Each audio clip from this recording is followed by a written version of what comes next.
But how about the top game of the night? Well, that definitely went down in Boston. Knicks left the Celtics and their fans stunned for the second straight game.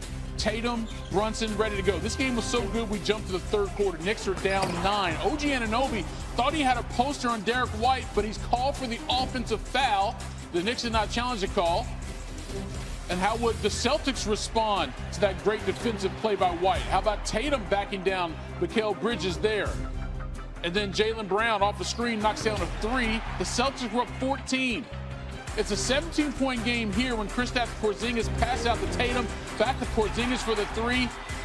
The Celtics were up 20. They are 40-2 this season by leading at 20 points at any point in the game.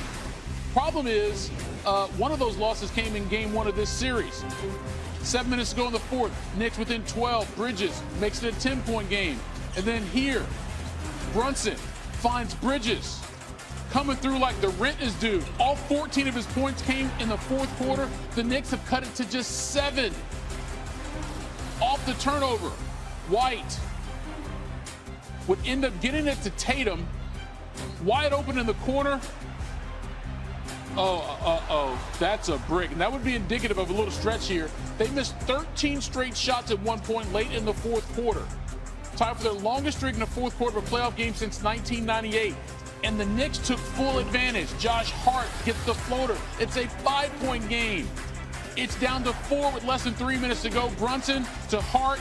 Misses the layup, but Big Cat is there. Put back and 1. He had 21 points, 17 rebounds. They cut the lead to 1 after the free throw. And then Brunson gave the Knicks their first lead of the game at 87-86. We got 1 minute to go. Brown can't get that to go. Derek White can't get the tip. Here come the Knicks the other way. Brunson, contested layup, doesn't matter. It's a 3-point New York lead, but the Celtics have time. They're down 1, 24 seconds to go. Tatum from one end to the next with the finish. Boston back up 1. They need a stop at the other end. Can they get it? Well, not really. Brunson gets fouled by Drew Holiday. He made the first free throw. Here's the second one. Good. Now, the Celtics decided not to use a timeout. They give it to Tatum. Pretty much run the same set you just saw he had the dunk on, but the Knicks played it differently defensively. So now Tatum is scrambling, trying to get a shot off, fades to the corner, trying to pass it to Jalen Brown, but Mikal Bridges is there. What a defensive play by Bridges to seal the win for the Knicks. And if that felt familiar, well, it's not the first time that Bridges made a game-saving defensive play in this series. Let's go back to game 1. The Knicks were up 3 seconds to go in OT. He strips the ball from Jalen Brown. That's how they win game 1. And you come back to game 2.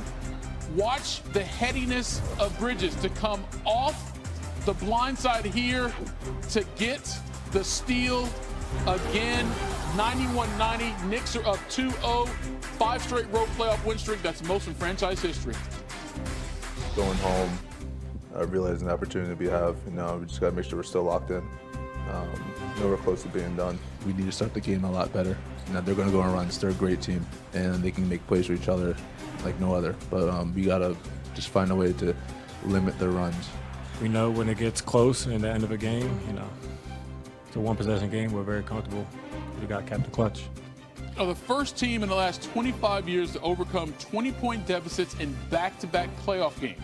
New York and Indiana have now started the Eastern Conference semis 2-0 on the road. It's the first time multiple teams have done that since the first round started way back in 19. Go New York, go New York. 4 games to win a series. I understand that, and the Boston Celtics should still be the favorites. I get all of that. But damn it, we can talk about that another day.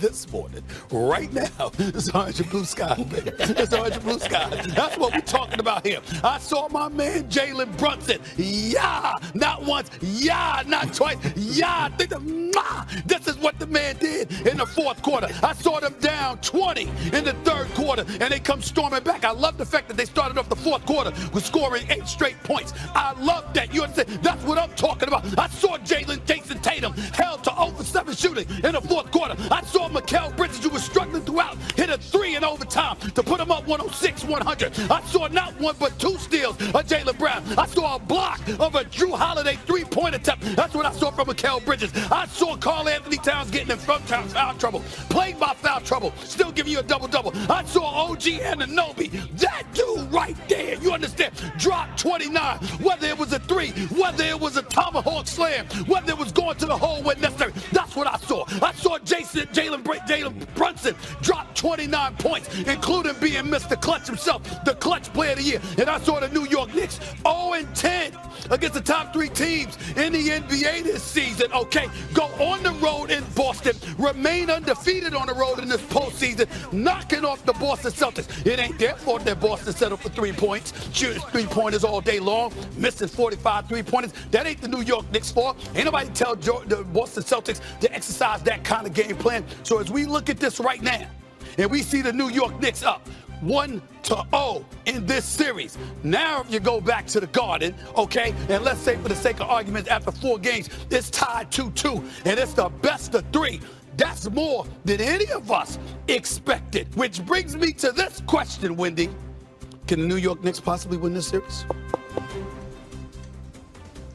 So let me just say this. If the Knicks want to win this series, then Game 2 is a must-win. And you may think that's strange, and I'm not even trying to take the focus off Game 1. The Celtics, for various reasons, a lot of it self-inflicted, drop home games. I don't know why. They just do. They did it throughout the season. They actually were a better road team than they were at home during the course of the season, especially when it comes to the top teams. The Knicks have been unbelievable on the road in the playoffs. Guys, they're 4-0. And I realize that the Pistons are inexperienced, but still, you go in there and win 3 games in Detroit, including winning the closeout game there. That's really impressive. But they haven't been great at the Garden. So I know the Celtics can play great on the road, and the Knicks have been a little suspect at the Garden so far in the playoffs, losing a couple of times at home to the Pistons. So if you're serious, if you really believe in this, Perk, if you think that this is real and this wasn't just variance, and look, Brunson was great in the fourth quarter, and really the Knicks' formula for this whole postseason is just get the fourth quarter with it in sight for Brunson. When he comes in the game after his rest with 8 or 9 minutes left, if it's within 10 points, I think the Knicks have got a chance against anybody.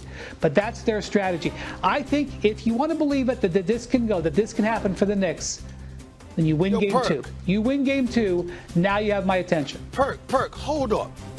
I mean, this is the first time this has ever happened in the history of First Take. I'm ready to throw Wendy off the air. I mean, do you see the melancholy, the mood? I mean, do you see it right there? I mean, I ask him a question, he's like, what the hell is going on? I mean, this is unbelievable. Perk, take it away, because I don't know. I'm about to lose my mind with Brian Windhorst, one of the great NBA analysts in America. I can't believe how he is sounding this morning. The blasphemy. Go ahead, Perk. Go ahead, man.